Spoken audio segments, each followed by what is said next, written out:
Hello everyone, I am Mr. Rain, and we got a lot to go through. Recently I unlocked the Damascus camo, which was a very long grind. There was a lot of trial and error, and many hours spent on achieving every camo for each weapon. Although it would be easier to list the weapons that are not a part of the Damascus challenge, I'm going to list out each weapon that is a part of unlocking the Damascus camo. The reason being, Modern Warfare is currently adding new weapons, which would make the information on this video outdated. I'll show which weapons are required throughout the video, while the list in full will be in the description below, along with timestamps so you can skip to each section. There's going to be two common themes throughout this grind, one being the map shipment, as it is the easiest location to grind for most camos, and the other being hardcore mode, since it requires the least amount of bullets to kill. Alright, now let's start the grind. Beginning with ARs, we have two tricky camos and two tricky weapons to worry about. Let's first talk about the two camos, Longshot and mounted kills. All the methods mentioned here in this section can be used for SMGs and LMGs as well. Longshot kills vary from one weapon class to another, meaning pistols will have the shortest range required for a longshot kill, while snipers will have the longest. The AI requires somewhere around 35 to 40 meters for longshot kills to count. Using Grosvenor rate as a ruler, that equals to about halfway down the street. With this information, you're best to use sniping locations and angles to grind these kills. It's also best to grind for these kills in hardcore for those quick 1 or 2 shot kills. And while going for long shot kills, you can also grind for your mounted kills. The trick I use is to look around and once I see an enemy, quickly mount, line up the shot, and shoot. Again, this method works best in hardcore. Another method I see people use to complete mounted kills is simply mounting to corner and barrels in the shipment. I'd consider that a brute force method. While it does work, you will be sacrificing a lot of your kill-death ratio by playing this way. A lot of players going for mounted kills already do tend to play at a distance anyways. But if you're playing hardcore or with very quick weapons, you can mount behind blind corners and in some cases very close quarter locations to get some very easy kills. One last thing to mention when going for long shot kills, try using a 3x optic as it gives you a decent zoom without the sniper glint that those other optics give. Now with those two camos out of the way, let's talk about the two tricky weapons in the AR class, the FAL and the FAMAS. There's two people in this world, those who love burst fire and those who don't. While using the FAMAS, you can switch the fire mode to single fire if you do not wish to use burst fire. The FAMAS is best used in mid-range combat as well. It's difficult for me to use this weapon aggressively without full autos, so I rely a lot on playing behind windows, holding down lanes, and in other concealed locations. Even in hardcore, this weapon just takes a while to grind. The FAL can be played a little more aggressively with a higher mag capacity and a faster trigger, even though it's still single fire. And if you wish, you can use the attachments to make the FAL burst fire, but I prefer single fire between the two. The difficulty here is your weapons will be slower, so again it is best to have a slower play style. One where you're anticipating the enemy rather than running towards them. These two weapons are great for defensive scenarios and not so much for offense. That said, you can play aggressively if you wish, but for more consistent results it's best to play like a pseudo sniper. Now with ARs done, let's check out the SMGs. There's not really a whole lot to say about the SMGs as the camo challenges are the same as the ARs. The only trick here is the stripes camo, which is getting kills shortly after reloading, and this is the most difficult with the P90 and arguably the PPSH as well. If you do run into difficulty using these two weapons, run the sleight of hand perk. That will typically give you the fastest reload times to get those camos. Moving on, we have the Marksman Rifles. The M14 EBR is by far the easiest of the three, and I recommend saving that for your second or your last pick between the three for the sake of your sanity. The Kar 98K is the slowest of the three, and it's best to use that like a mid-range sniper. Using a playstyle I mentioned earlier with the FAL and FAMAS, you should gain consistent results with all three weapons. And for a brief rundown, that's typically just playing behind windows, holding down lanes, playing in concealed locations where you have a lot of good cover and can pop in and out of fights without being so much in close range. That said, the M14 EBR and the MK2 Carbine are rather versatile and can be used aggressively. So don't think you have to sit behind windows all day long, but when it comes time for long shot kills and mounted kills, that's typically your best bet regardless. Next up on the list, the sniper rifles. I had a slightly different approach with these weapons. Instead of using the 7x sniper scopes, I switched to the 3x optics as soon as possible to remove the sniper glint. That way I can snipe in peace without being a beacon of light. It's a little tricky, but with some time you can get used to that lower resolution or that lower zoom. The Dragonov is the worst of the three. Although it's semi-auto and not bolt action, which makes it faster to shoot, it's not easy to find that one-hit kill chest shot. It was a grind for me, but for this weapon in particular, I had to play it in hardcore to get it done that way. When it came to the HDR and the AX50, I played in regular core mode, and again with the 3x optic. The reason being is most weapons one shot in hardcore, which makes sniping a disadvantage, but playing in core mode allows you to take cover, and now you're the one with the one-hit kill weapon. Overall, sniping is a bit clunky for me in this game. It took some time to get used to, but I did get better by continuing to play. I didn't really figure something out, I just got used to it. Now we have a good section of the grind done. Let's start working on the LMGs.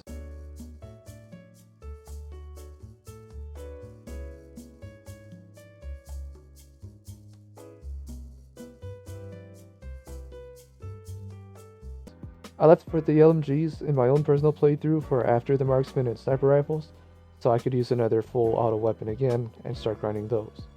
Not only that, but now would also be a good time to start grinding some launcher kills as well, along with the LMG.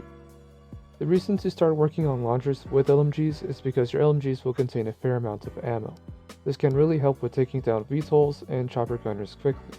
I know I'm going a bit out of order here since you do need to kill players to unlock other launcher camos, and the best advice I can give for that is shipment in hardcore mode. Since shipment 24/7 isn't always available, my suggestion would be to get the kills done first for all launchers, and keep doing so until you level up each launcher. This way, any kill streak or vehicle you shoot down counts for all camos and not just 2 or 3. So now let's start off with a SA-87 LMG. This weapon plays more like a bulky AR than it does an LMG. You don't really need to play in a particular way for this weapon as it does everything an AR does, just slightly slower. It's still easier to use than the Fowler FAMAS, so it shouldn't be too difficult to work with, and more so in hardcore mode.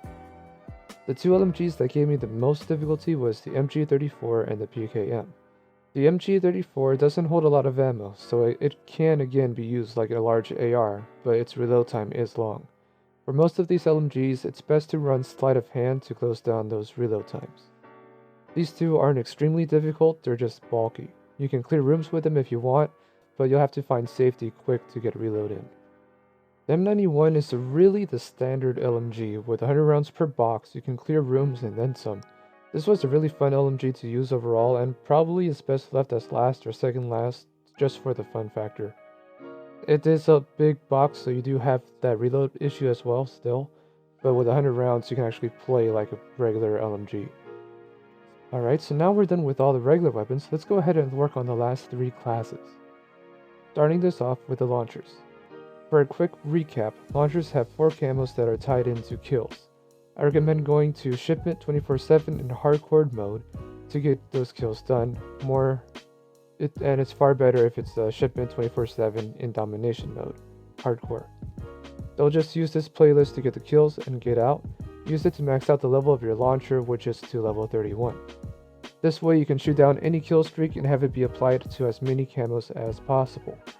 Do this first for all launchers before going into ground war or chasing kill streaks.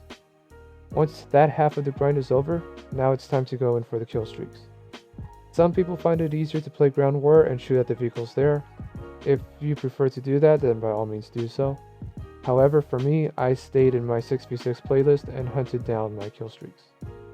The one tricky camo is the ground-based kill streak, which fortunately most kill streaks do count as a ground-based kill streak. Along with turrets, this also includes personal radars, counter UAVs, and chopper gunners. This does not include the typical UAV. Each launcher has its own pros and cons, with the PILA being my personal favorite as it can be used as a lock-on with free fire launcher. But we're going to start off talking about the Joker launcher, which is very tricky. The moment you hear enemy UAV, look for it and fire your rocket as soon as possible. Unfortunately, you can't just shoot down standard UAVs and ignore VTOLs. So here's a quick guide on how I tend to shoot down the VTOL killstreak. VTOL jets have flares, which means your first rocket will be deflected. So fire both of your rockets and then pull out an LMG. Start firing at the VTOL until it begins to smoke. whenever the VTOL is smoking, it will go down with one rocket. So quit firing and wait for that rocket to land. This process can be done with every launcher, but in a slightly different order. That order being fire your rocket first, reload, and then shoot the VTOL with your LMG until it smokes. Then finish it off with your second rocket. While doing this, make sure to keep an eye on your teammates. If they begin shooting at the VTOL as well, you can simply wait for the jet to start smoking and finish it off with a rocket. If you're using the Joker, however, fire a rocket as soon as possible and hopefully get it to land on the jet before it gets blown up. The Joker will take a lot of time as most kill streaks will expire or get destroyed before the rocket even lands. I recommend doing this launcher first or second just to get it out of the way. The PILA is by far the easiest of the four as it does not require a lock-on to any target. This makes shooting down any kill streak easy. The Strela is a very quick launcher and it's great for most kill streaks, however it has no lock-on feature, and it does suffer with trying to kill UAVs. It's still possible to do so consistently, but it takes a fair bit of time to learn. It's worth trying to learn how to shoot down the UAV with the Strela, as it does help speed up your camo progression. And lastly, we have the typical RPG.